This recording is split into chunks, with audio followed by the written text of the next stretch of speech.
Olá, graça e paz. Que bom começar mais essa aula da IBD, que bom poder estar aqui com você, compartilhando um pouco da palavra de Deus e aprendendo junto com você sobre as Escrituras, sobre o que Deus nos ensina. Hoje, Dia dos Pais, então, parabéns a todos os papais, que Deus abençoe a vida de vocês poderosamente, que Ele possa abençoar vocês para serem pais maravilhosos, ensinando os seus filhos no caminho que devem andar. Então, parabéns a todos os papais da Igreja Batista Nova Jerusalém. Na aula passada nós falamos sobre a fé, sobre a importância de guardar a fé e aquilo que pode comprometer a nossa fé ao longo da caminhada. E falamos um alerta importante que Paulo deu a Timóteo, lá em 1 Timóteo, no capítulo 6. O amor ao dinheiro é a raiz de todos os males. E muitos, nessa cobiça, se desviaram da fé e causaram muitos males a si mesmo, muitos problemas a si mesmo.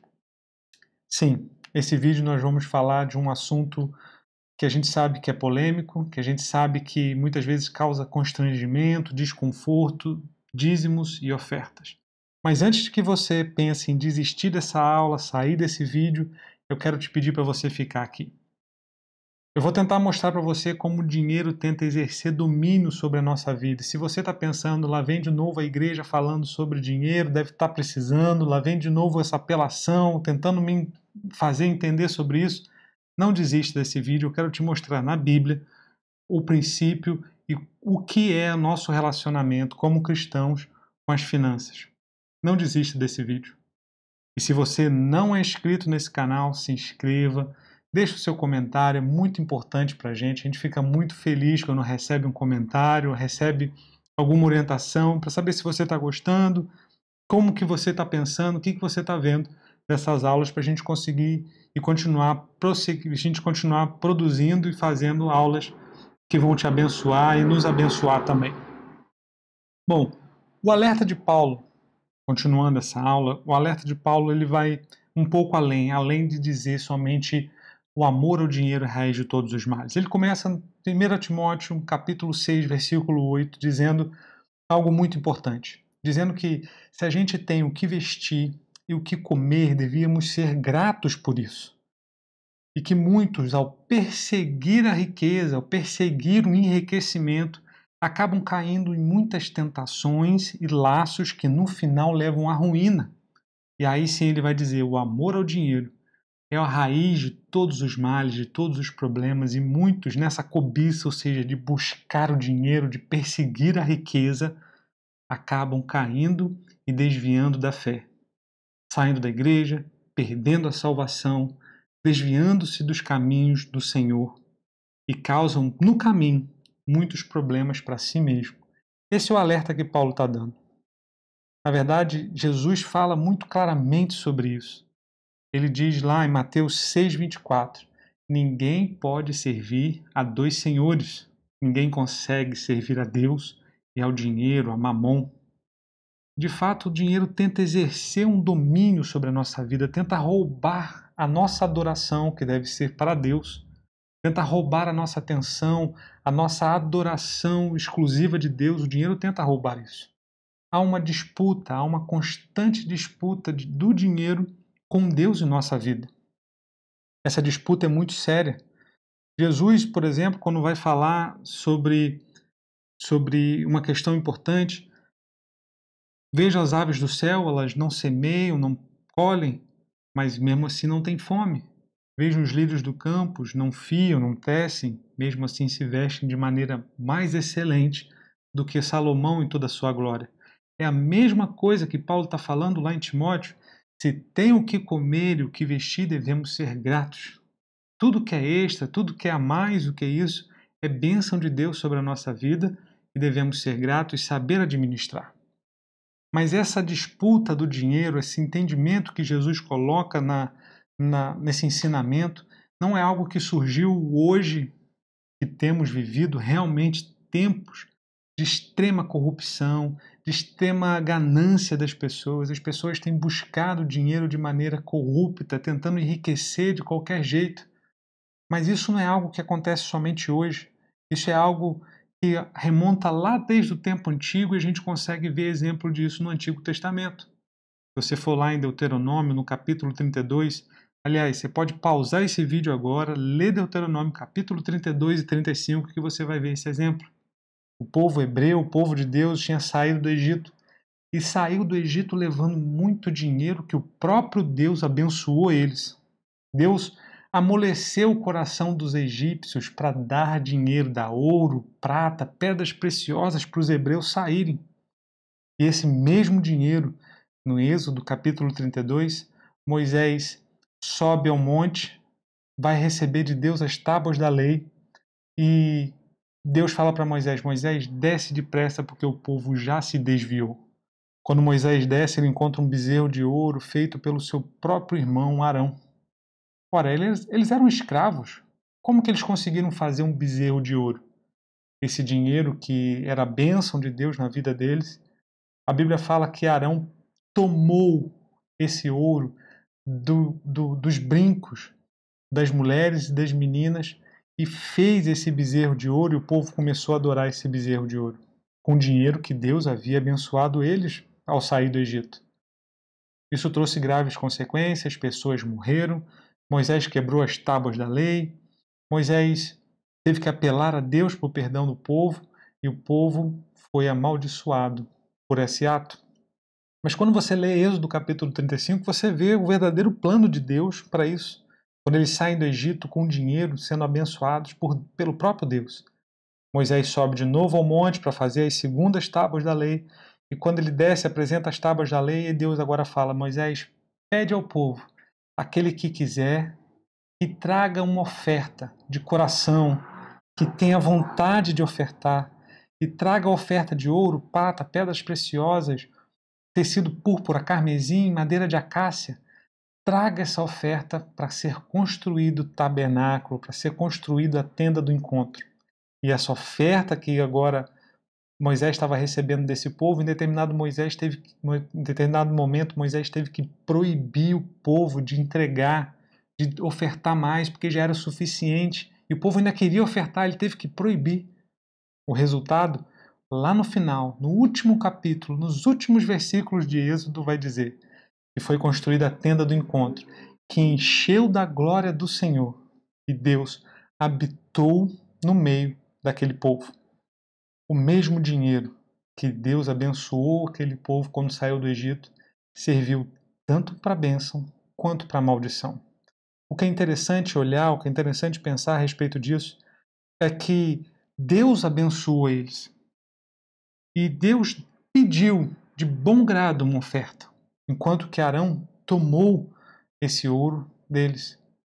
Esse ouro que foi tomado para fazer o bezerro de ouro foi destruído, nunca mais voltou para a mão deles, enquanto que o ouro que eles abençoaram, que eles ofertaram, e as ofertas que eles levaram construir um tabernáculo para trazer a presença de Deus para o meio deles.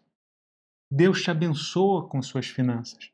É Deus que coloca nas suas mãos tudo que chega para você e você pode escolher o que você vai fazer com esse dinheiro. Obedecer a Deus e ser generoso e ofertar e contribuir para a obra do Senhor, ou administrar da sua própria maneira. E com isso, cair na avareza, que a Bíblia chama de idolatria. Lá em Gálatas 3:5. A avareza é o medo de perder o dinheiro. A avareza é algo que a pessoa tem uma posse, um bem, ele tem medo de perder essa posse. E por isso acaba não obedecendo alguns mandamentos e princípios de Deus a respeito das finanças. Esse povo usou desse dinheiro, a avareza, que é a idolatria, para criar um bezerro, idolatrando, fazendo um ídolo, o mesmo dinheiro. Você pode escolher o que você vai fazer com aquilo que Deus tem colocado nas suas mãos. Se você deixar e se cair pelo lado da avareza, o dinheiro vai dominar a sua vida. E você vai viver uma idolatria ao dinheiro através da avareza. Um exemplo disso está no Novo Testamento, o jovem rico. E aí eu peço que você leia lá em Marcos, no capítulo 10, a partir do versículo 17. Você pode pausar esse vídeo e ler essa história. A história diz que um jovem encontrou com Jesus e disse: bom mestre. Jesus repreende dele: por que me chama de bom? Bom é somente Deus. E esse jovem faz uma pergunta: mestre, o que eu faço para herdar a vida eterna? Jesus dá a resposta. Jesus não está perguntando, Jesus está dando a resposta para ele. Olha, basta guardar os mandamentos, observa os mandamentos. Não matarás, não roubarás, não adulterarás, honra teu pai e tua mãe. E aquele jovem fala: isso eu já observo desde pequeno. E ali na Bíblia, em Marcos, vai dizer: e Jesus o amou. Jesus o amou por ele cumprir. Afinal de contas, aquele que tem os meus mandamentos e o guarda, aquele que é que eu amo e é amado do meu Pai, eu me manifestarei a ele.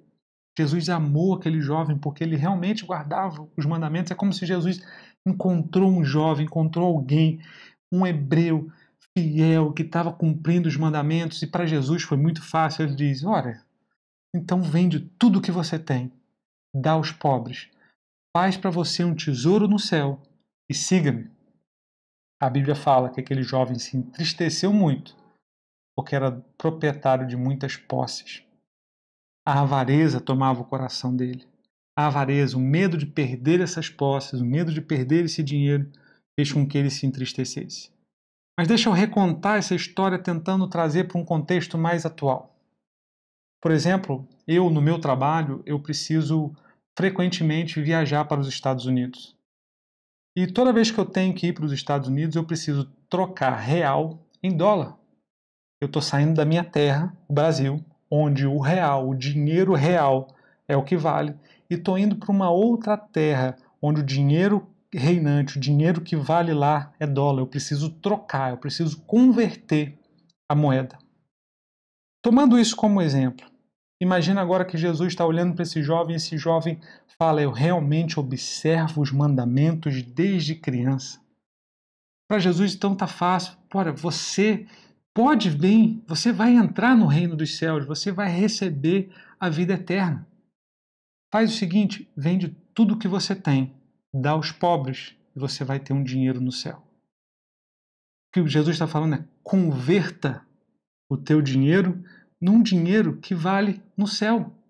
Esse dinheiro que tem aqui na terra não serve de nada para a gente no céu. Não é o mesmo dinheiro, o dinheiro não serve para lá. Converta esse dinheiro, venda tudo que você tem, dê aos pobres e você vai fazer um tesouro no céu, e vem e siga-me. De repente, Jesus não está falando siga-me para ele somente, siga-me aqui peregrinando por essa terra, andando por aqui, pregando o evangelho. Não, mas siga-me à casa do Pai, siga-me para as moradas eternas. E você já vai estar com dinheiro convertido, dinheiro que funciona nessa nova terra para onde você vai. Mas a avareza impediu aquele jovem de converter a moeda. É como se eu estivesse pegando R$1 e não quisesse mais converter para dólar. Se eu não converter para dólar, eu não posso ir para lá. Esse jovem não pôde entrar no reino de Deus pela avareza e não querer perder aquele dinheiro, não perder as posses, o que ele tinha construído aqui nesta terra. O que Jesus estava pedindo para ele: se você observa todos os mandamentos, então converta a tua riqueza num dinheiro que funciona no céu e me segue para o céu. É algo que faz a gente pensar. O nosso dinheiro, aquilo que Deus nos abençoa, deve servir para obedecer a Deus e aquilo que Deus deseja fazer conosco. Não ao contrário. Mas o dinheiro, ele tenta dominar a nossa vida, ele tenta criar barreiras. Muitas pessoas se tornam avarentas sem perceber, e essa idolatria ao dinheiro é algo imperceptível muitas vezes. Muitas vezes acontece de forma com desculpas muito verdadeiras, de ser uma pessoa econômica, de repente ser uma pessoa que está preocupada com a família, de ser uma pessoa que está preocupada com o futuro e que administra bem os seus bens. Muitas vezes a pessoa está mais preocupada em garantir para si um futuro no dinheiro do que colocar o seu futuro nas mãos de Deus, do que entregar a Deus o seu futuro. Muitas vezes a idolatria chega de forma muito sutil na nossa vida e nem percebemos. Mas então como? Como eu evito esse domínio do dinheiro? Como que eu saio da avareza? Como que eu sei que o dinheiro não tem esse poder sobre mim? A resposta está nos dízimos e nas ofertas. Na aula de hoje eu quero me prender, eu quero ficar especificamente em dízimos. E na próxima aula vamos falar sobre as ofertas. Precisamos primeiro entender que dízimo é um princípio de Deus.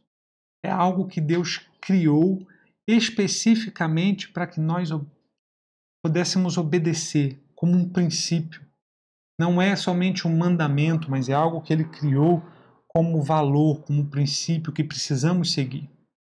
Quando a gente vai falar de princípio, muitas vezes as pessoas colocam dízimo e oferta como sendo algo da lei. Mas dízimo, ela começa aparecendo antes da lei. Abraão entregou o dízimo a Melquisedeque. Não vamos nos prender aqui e falar quem é Melquisedeque, talvez temos que entrar mais profundamente nos termos técnicos e num assunto teológico um pouco difícil. Mas Abraão é antes da lei. Abraão entregou o dízimo. Jacó, por exemplo, quando ele botou uma preda por travesseiro, não tinha nada, não tinha nenhuma posse.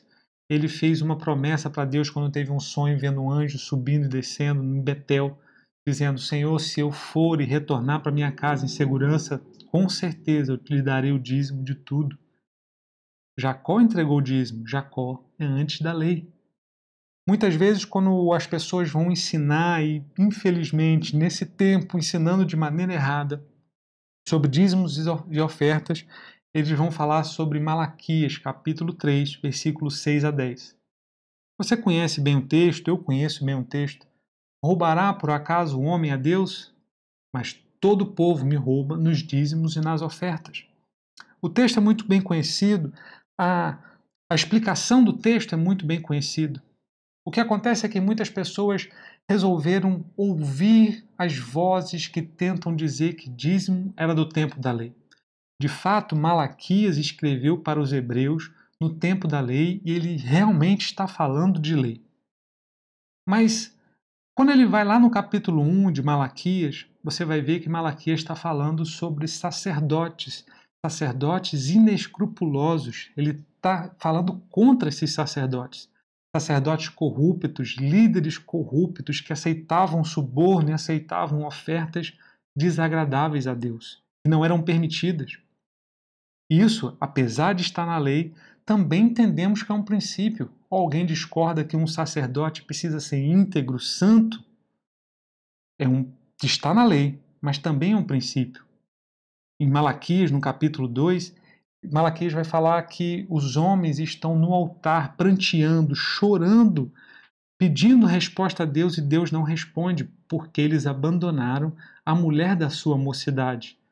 No capítulo 2, ele está trazendo advertência contra o adultério, contra o divórcio. Apesar de adultério, divórcio e casamento estar na lei, entendemos que também é um princípio de Deus. Ninguém discorda que casamento é uma instituição criada por Deus como um princípio, e não na lei somente. Mas quando chega no capítulo 3, ele vai falar de dízimos e ofertas. E da mesma forma como está na lei, também é um princípio. É algo que Deus colocou na minha vida e na sua vida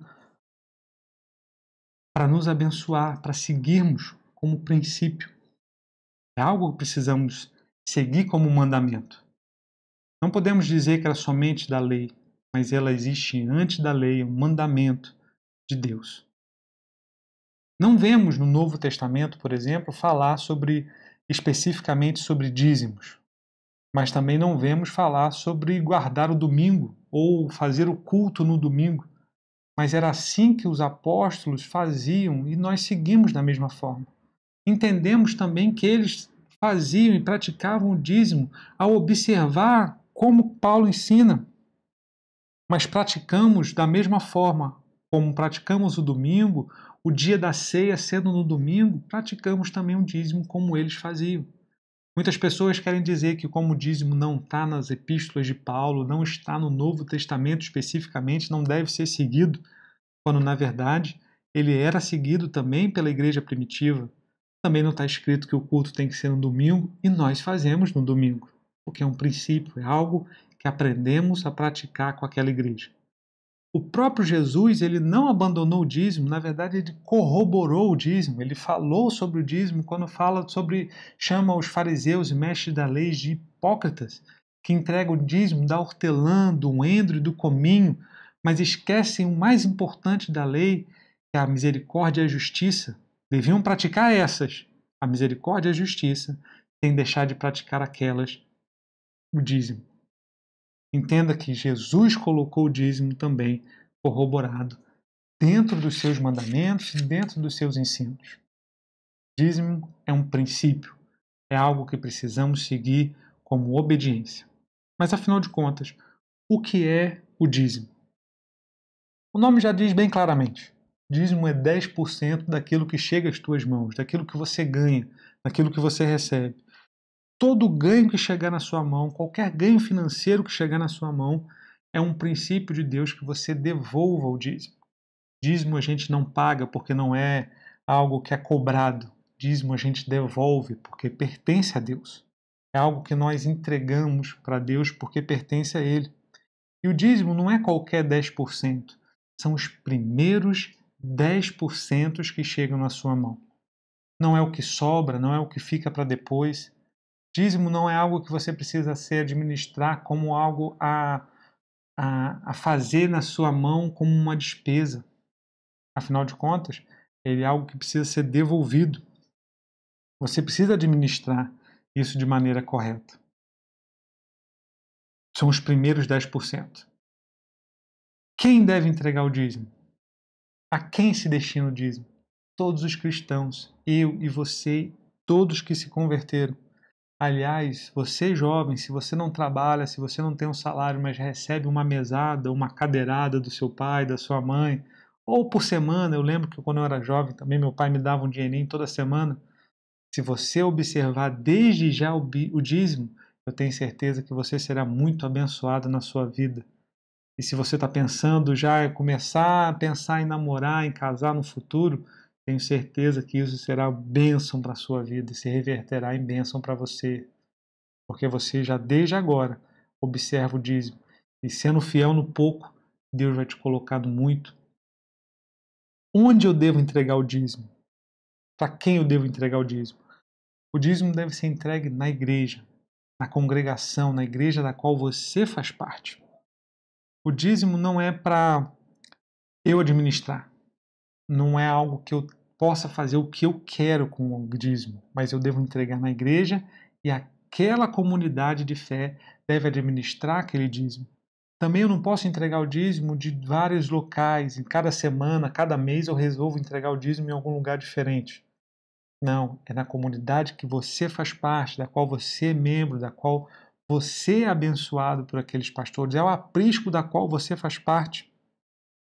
Esse dízimo ele serve para trazer conforto, trazer infraestrutura, trazer opções para você também dentro daquela igreja. Se hoje nós temos na nossa igreja Batista Nova Jerusalém ar-condicionado, cadeiras confortáveis, um sítio que a gente pode curtir depois que acabar essa pandemia, é por causa dos dízimos que são entregues e administrados naquele lugar.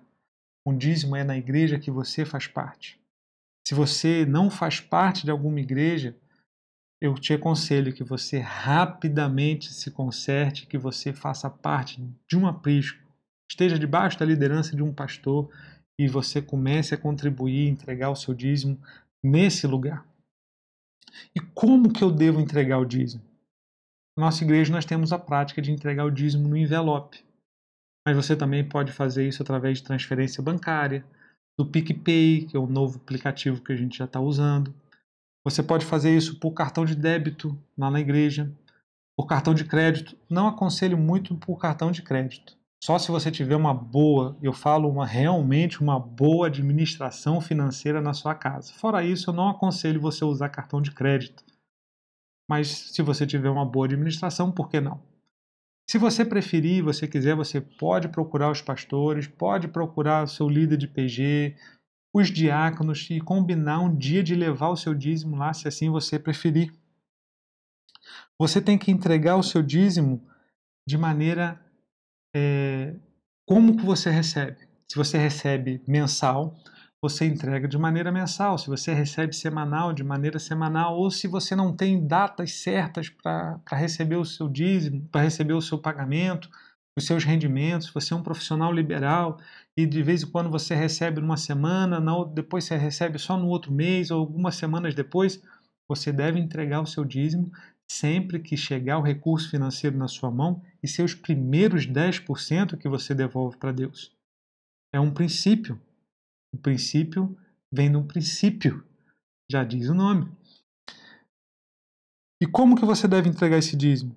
De coração aberto, alegre, feliz, com vontade de fazer, entendendo por que você está fazendo isso.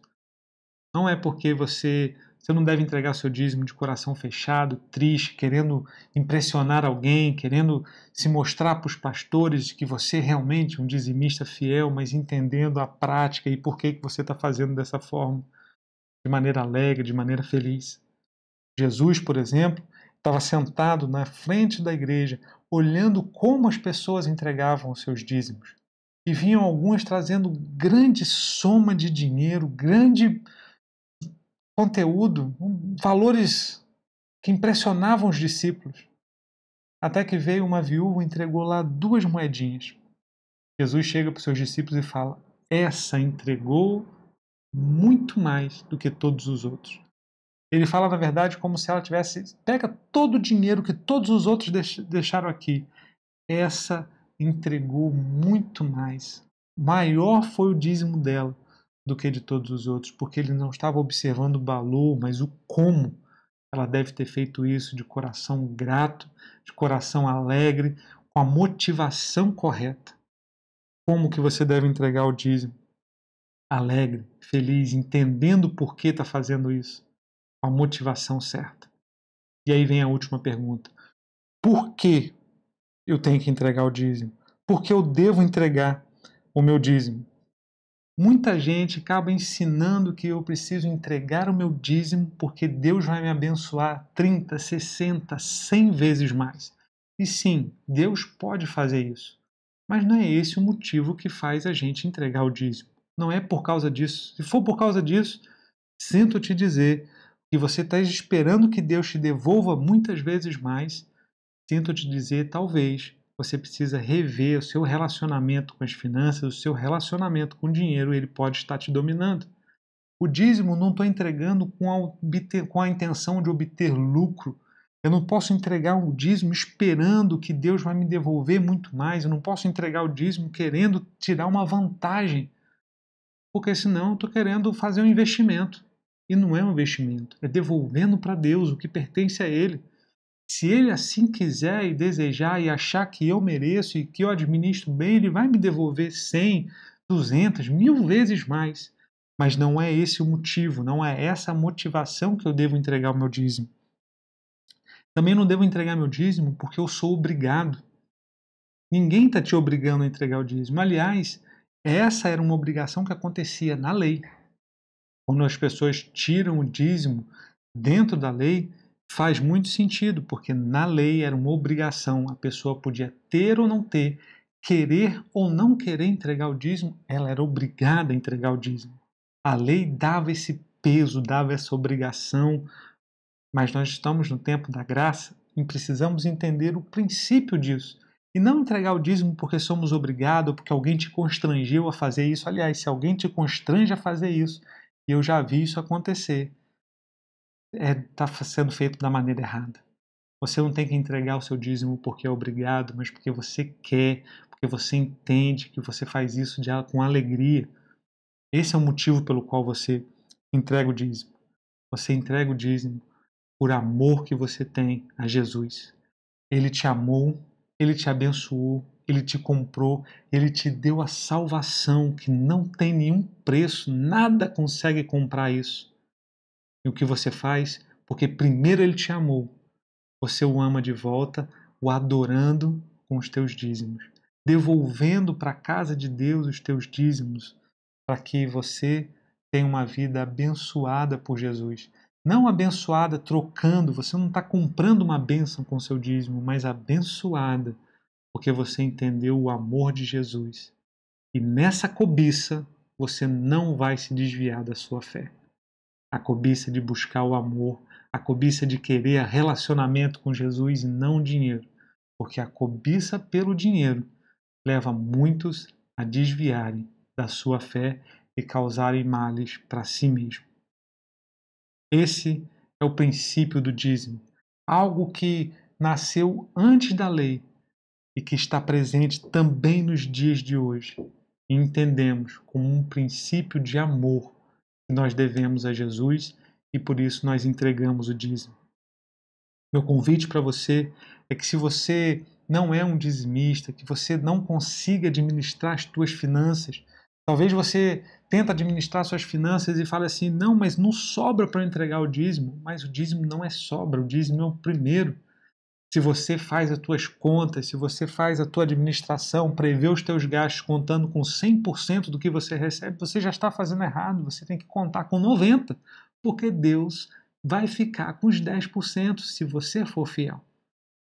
Seja fiel no dízimo, seja fiel naquilo que Deus colocou na sua mão, no pouco ou no muito. O que Deus quer é a nossa fidelidade, o nosso amor. E quando nós praticamos e usamos desse princípio, o que nós estamos fazendo é tirando o domínio que o dinheiro pode ter na nossa vida. Nos tempos de hoje, onde aprendemos a comprar de tudo, onde os jovens são ensinados que eles podem comprar qualquer coisa, a salvação não é comprada. A salvação não tem preço. O dízimo, não, você não está comprando a tua salvação, você não está comprando nada, mas você está devolvendo pela salvação que você já recebeu em Cristo Jesus. E por isso você devolve aquilo que pertence a Ele. Que o Senhor te abençoe. Que você possa praticar esse princípio com amor, com fidelidade, principalmente liberalidade. Seja um dizimista fiel e você vai tirar, você vai converter todo o que você tem preso a esta terra e vai poder fazer, entregar para Jesus a sua vida de maneira completa. O dinheiro não terá nenhum domínio sobre você. Não haverá avareza, nem cobiça, nem ganância, mas somente um amor fiel e sincero a Jesus, como Ele tem por mim e por você. Que o Senhor te abençoe, que os papais sejam muito abençoados no dia de hoje e que o amor do Senhor te alcance nessa semana, em nome de Jesus. Graça e paz.